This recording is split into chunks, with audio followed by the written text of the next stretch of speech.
ನಮಸ್ಕಾರ ಸ್ನೇಹಿತರೆ. ಇಂದು ನಾವು ತಿಳಿದುಕೊಳ್ಳಲು ಹೊರಟಿರುವ ದೇಶ ಯಾವುದೆಂದರೆ ಈ ಪ್ರಪಂಚದಲ್ಲಿನ ಅತ್ಯಂತ ಬಡ ದೇಶಗಳಲ್ಲಿ ಈ ದೇಶವೂ ಒಂದು. ಇನ್ನು ಈ ದೇಶ ಪ್ರಪಂಚದಲ್ಲೇ ಅತಿ ಹೆಚ್ಚು ಏಡ್ಸ್ ರೋಗಿಗಳನ್ನು ಹೊಂದಿರುವ ದೇಶಗಳಲ್ಲಿ ಒಂದು ಎಂದು ಕರೆಯಲ್ಪಡುತ್ತದೆ. ಅದೇ ರೀತಿ ಈ ಭೂಮಂಡಲದ ಮೇಲೆಯೇ ಅತ್ಯಧಿಕ ನೈಸರ್ಗಿಕ ಸಂಪನ್ಮೂಲಗಳನ್ನು ಹೊಂದಿರುವ ದೇಶವೂ ಇದೆ. ಆ ದೇಶ ಬೇರೇನೂ ಅಲ್ಲ, ಆಫ್ರಿಕಾ ಖಂಡದಲ್ಲಿನ ಎರಡನೇ ಅತಿದೊಡ್ಡ ದೇಶವಾಗಿ ಮತ್ತು ಅತ್ಯಂತ ಸುಂದರ ದೇಶವಾಗಿ ಕರೆಯಲ್ಪಡುವ ಕಾಂಗೋ. ಎಸ್ ಸ್ನೇಹಿತರೆ, ಇಂದು ಈ ವಿಡಿಯೋದಲ್ಲಿ ಕಾಂಗೋ ದೇಶದ ಬಗ್ಗೆ ಕೆಲವು ಅದ್ಭುತ ಮತ್ತು ಆಸಕ್ತಿದಾಯಕ ವಿಷಯಗಳ ಬಗ್ಗೆ ತಿಳಿದುಕೊಳ್ಳಲು ಹೊರಟಿದ್ದೇವೆ. ಸೊ ಸ್ನೇಹಿತರೆ, ಈ ವಿಡಿಯೋ ತುಂಬಾ ಆಸಕ್ತಿದಾಯಕವಾಗಿರಲಿದೆ. ಹಾಗಾಗಿ ಎಲ್ಲೂ ಸ್ಕಿಪ್ ಮಾಡದೆ ಕೊನೆಯವರೆಗೂ ನೋಡಿ.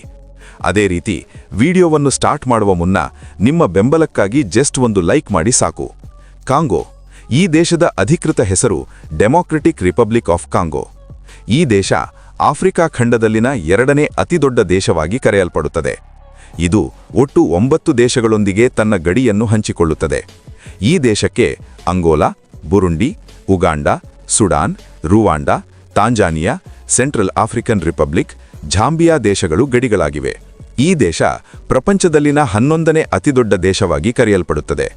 ಇನ್ನು ಈ ದೇಶದ ಒಟ್ಟು ವಿಸ್ತೀರ್ಣವೇನೆಂದರೆ ಬರೋಬ್ಬರಿ 23,45,409 ಚದರ ಕಿಲೋಮೀಟರ್ಗಳು. ಈ ದೇಶದ ಒಟ್ಟು ಜನಸಂಖ್ಯೆ ಸುಮಾರು 11 ಕೋಟಿ. ಪ್ರಪಂಚದಲ್ಲಿನ ಅತ್ಯಧಿಕ ಜನಸಂಖ್ಯೆಯ ದೇಶಗಳಲ್ಲಿ ಈ ಕಾಂಗೋ ದೇಶ 15ನೇ ಸ್ಥಾನದಲ್ಲಿದೆ. ಇದು ಒಂದು ಕ್ರಿಶ್ಚಿಯನ್ ದೇಶ.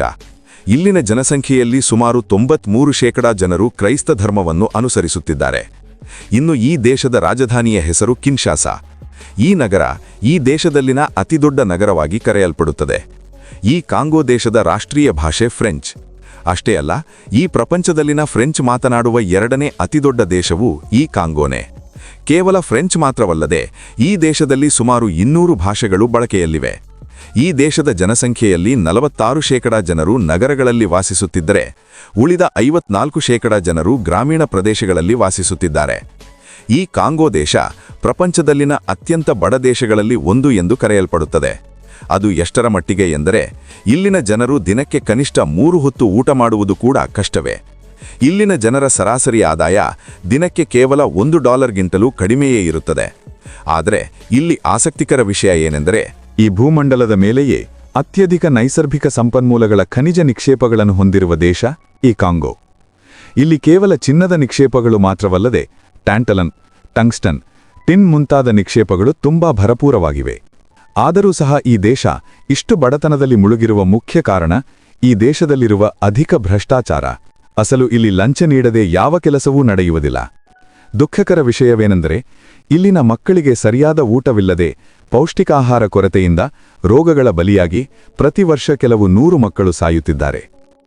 ಇನ್ನು ಆಫ್ರಿಕಾದಲ್ಲಿನ ಎಲ್ಲಾ ದೇಶಗಳಂತೆಯೇ ಈ ಕಾಂಗೋ ಕೂಡ ಶಿಕ್ಷಣದಲ್ಲಿ ಹಿಂದುಳಿದಿದೆ. ಈ ದೇಶದ ಒಟ್ಟು ಸಾಕ್ಷರತಾ ಪ್ರಮಾಣ 70% ಆಗಿದೆ. ಈ ದೇಶದಲ್ಲಿ 30% ಜನರಿಗೆ ಕನಿಷ್ಠ ಓದು ಬರಹ ಕೂಡ ಬರುವುದಿಲ್ಲ. ಇಲ್ಲಿನ ಪೋಷಕರು ತಮ್ಮ ಮಕ್ಕಳನ್ನು ಓದಿಸದಿರುವ ಮುಖ್ಯ ಕಾರಣ ಒಂದು ಬಡತನವಾದರೆ ಮಕ್ಕಳು ಪಾಶ್ಚಿಮಾತ್ಯ ಸಂಸ್ಕೃತಿಗೆ ಅಳವಡಿಕೊಳ್ಳುತ್ತಾರೋ ಎಂಬ ಭಯ ಅವರದು. ಇನ್ನು ಇಲ್ಲಿನ ವೈದ್ಯಕೀಯ ಸೌಲಭ್ಯದ ಬಗ್ಗೆ ನಾವು ಎಷ್ಟು ಕಡಿಮೆ ಮಾತನಾಡಿದರೂ ಅಷ್ಟು ಒಳ್ಳೆಯದು. ಇಲ್ಲಿ ಆಸ್ಪತ್ರೆಗಳು ಕಡಿಮೆ. ಇರುವ ಆಸ್ಪತ್ರೆಗಳಲ್ಲಿ ಕೂಡ ವೈದ್ಯರ ಕೊರತೆ ಹೆಚ್ಚು. ಕಾರಣ ಇಲ್ಲಿನ ವೈದ್ಯರು ಎಲ್ಲರೂ ಹೆಚ್ಚಿನ ಸಂಪಾದನೆಗಾಗಿ ವಿದೇಶಗಳಿಗೆ ವಲಸೆ ಹೋಗುತ್ತಾರೆ. ಅದರಿಂದ ಇಲ್ಲಿನ ಜನರಿಗೆ ಎಷ್ಟು ಸಣ್ಣ ರೋಗ ಬಂದರೂ ಅದು ಅವರ ಸಾವಿಗೆ ಕಾರಣವಾಗಿರುವ ಸಂದರ್ಭಗಳು ತುಂಬಾ ಇವೆ. ಈ ಕಾಂಗೋ ದೇಶದ ಬಗ್ಗೆ ಇನ್ನೊಂದು ದುಃಖಕರ ವಿಷಯವೇನೆಂದರೆ ಈ ದೇಶ ಪ್ರಪಂಚದಲ್ಲೇ ಅತ್ಯಧಿಕ ಏಡ್ಸ್ ರೋಗಿಗಳನ್ನು ಹೊಂದಿರುವ ದೇಶಗಳಲ್ಲಿ ಒಂದು ಎಂದು ಹೇಳಲ್ಪಡುತ್ತದೆ. ಈ ರೋಗದಿಂದ ಪ್ರತಿ ವರ್ಷ ಇಲ್ಲಿ ಸಾವಿರಾರು ಸಾವುಗಳು ಸಂಭವಿಸುತ್ತಿವೆ.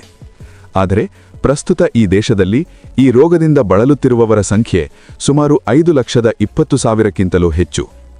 ಅತ್ಯಂತ ದುಃಖಕರ ವಿಷಯವೇನೆಂದರೆ ಇದರಲ್ಲಿ ಸಣ್ಣ ಮಕ್ಕಳ ಸಂಖ್ಯೆ ಹೆಚ್ಚು. ಇನ್ನು 1960ರಿಂದ ಕಾಂಗೋಲೀಸರು 2 ದಶಕಗಳ ಕಾಲ ನಡೆಸುತ್ತಿರುವ ಸಶಸ್ತ್ರ ಹೋರಾಟದಲ್ಲಿ ಸುಮಾರು 5.4 ಮಿಲಿಯನ್ಗಿಂತಲೂ ಹೆಚ್ಚಿನ ನಾಗರಿಕರು ಸತ್ತಿದ್ದಾರೆ. ಕಾಂಗೋ ಸೈನ್ಯ ಮತ್ತು ಸಶಸ್ತ್ರ ದಳಗಳ ಅಂಶಗಳನ್ನು ಗಮನದಲ್ಲಿಟ್ಟುಕೊಂಡು ಅಲ್ಲಿನ ಸರ್ಕಾರ ಬಾಲ ಸೈನಿಕರನ್ನು ನೇಮಕ ಮಾಡುವಂತೆ ಮಾಡಿದೆ. ಜನವರಿ 2013ರಿಂದ 2016ರ ನಡುವೆ ಕಾಂಗೋ ದೇಶದಲ್ಲಿ ಬಾಲ ಸೈನಿಕರ ನೇಮಕಗಳು ಕೂಡ ನಡೆದಿವೆ.